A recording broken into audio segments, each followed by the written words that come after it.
Assalamu alaikum wa rahmatullah. Alhamdulillah, remercie Allah pour tous ses bienfaits. Salatu salam ala Sayyidina Muhammad sallallahu alayhi wa sallam.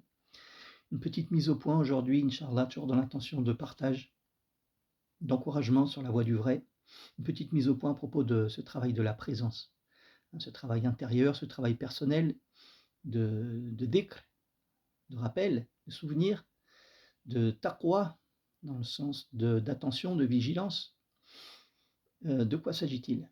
D'abord, il faut savoir que ce travail intérieur doit succéder à un travail extérieur, à un combat, le petit combat, comme l'a qualifié le prophète sallallahu alayhi wa sallam, contre les forces du mal, contre les forces des ténèbres, contre les forces de la division, de la multiplicité, qui doit soustraire son âme à ce monde de perdition, de tentation, et qui, on le sait, est voué à sa perte.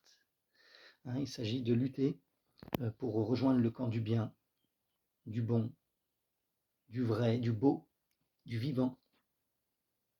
Donc c'est un combat de chaque instant, mais qui est sans fin, puisque c'est un combat cosmique, le bien contre le mal, euh, la naissance contre la mort, c'est sans fin. C'est sans fin, c'est éternel.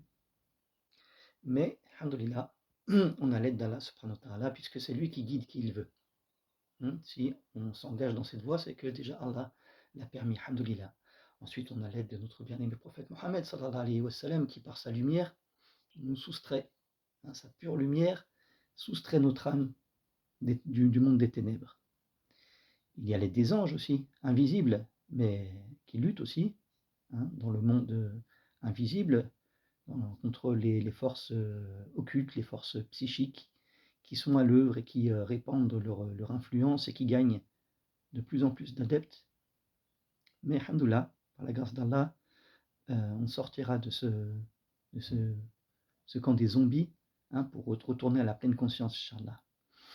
Et puis, Allah nous a donné aussi des héritiers du prophète, sallallahu alayhi wa sallam. Il existe des personnes qui sont porteuses de la lumière, de la connaissance du prophète, sallallahu alayhi wa sallam, et qui, par leur simple regard, peuvent nous illuminer. Il existe bien sûr toutes les forces des religions, ne serait-ce que les égrégores, le fait de se réunir et d'évoquer Allah, subhanahu wa ta'ala, les anges descendent, la Rahma nous enveloppe. Donc rien que le fait d'être plusieurs, c'est une force. Et puis en eux-mêmes, tous les rites contenus dans la religion, la prière, le dhikr, le jeûne, etc., on ne peut pas tout citer. Et puis bien sûr la charia, la sunna du prophète, sallallahu alayhi wa sallam, qui est une préservation à notre époque. C'est l'arche de Noé, en faisant revivre ce mode de vie du prophète, Milati Ibrahim, voilà, Milati Islamia, c'est une préservation. Voilà, donc ce sont toutes les aides, et les armes et les boucliers qui nous sont donnés pour essayer de protéger notre âme, pour rester orienté, focus vers Allah, pour sortir de ce monde de perdition et de cette dispersion dans laquelle nous plonge le dunya, et tout particulièrement le monde moderne, qui fait tout pour nous faire oublier notre esprit. Mais justement, le grand combat, c'est un combat qui se situe au niveau spirituel. Et donc, ce grand djihad, c'est un combat qui est sans fin aussi, mais dans un certain sens, il est sans début aussi, puisqu'il se situe à un niveau intemporel. On n'est plus dans le domaine de l'éternel, de l'indéfini, le domaine psychique. Là, on est dans le domaine, on se tourne vers l'infini. Et là, les mots vont forcément me manquer, puisqu'il s'agit là de quelque chose qui est plus qualifiable. On rentre dans l'innommable, c'est pourquoi on le nomme Huwa, ou le Soi, d'accord, puisque on passe du domaine de l'un à l'unique. On est dans le domaine, cette fois, du caché, du Raïb, où il n'existe plus que lui, tout s'éteint, que lui.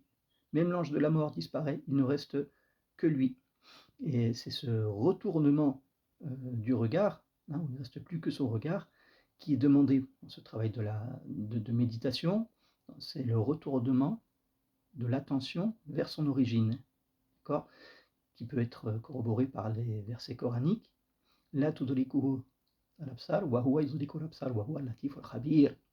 Les regards ne peuvent pas l'atteindre, mais lui atteint les regards. Donc, c'est arrivé au degré ultime, hein, de l'être pur, où il n'y a plus que conscience, la pure conscience, ou la connaissance, si on veut, où il ne persiste plus que le témoin, d'accord? Et cette présence, donc, où on rejoint l'être tel qu'il est, tel qu'il était, tel qu'il sera, immuable, hein, où on vit dans la présence, c'est-à-dire du moment présent, hein, ici, maintenant, il est là. Il ne peut pas en être autrement, il ne peut pas exister de réalité en dehors de lui. Donc, retourner à lui, hein, c'est cette attention, le taqwa, où il est dit akramakum indallahi atqakum, le plus présent, le plus attentif à chaque instant. Hein, donc on peut le concevoir intellectuellement, mentalement, d'accord, mais le tout c'est d'y goûter à un degré qui se situe au-dessus du mental. Pardon. Au-dessus du mental, donc c'est le domaine de l'esprit, hein, où le mental lui-même devient un objet d'observation et on n'existe plus que en tant que être pur, conscience pure, d'accord.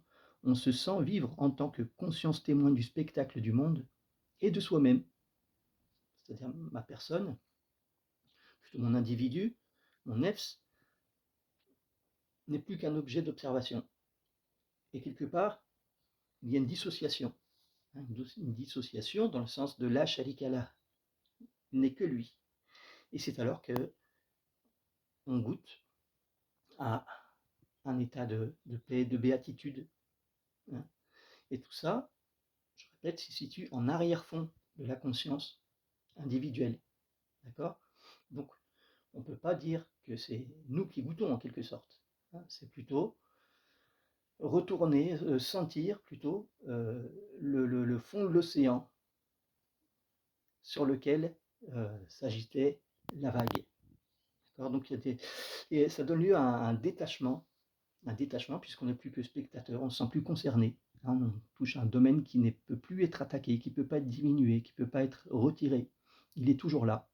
Ça donne un sentiment de paix, de rassurement et de détachement qui permet, hein, c'est naturellement, qui permet de devenir, dans notre quotidien, puisque le quotidien continue, de devenir généreux, tawakkul, tranquille, serein, de faire les œuvres de bien, mais sans forcer, comme peut le faire par exemple l'ascète, hein, ou le dévot qui par sa nature fait des efforts. Mais là, ça se fait naturellement.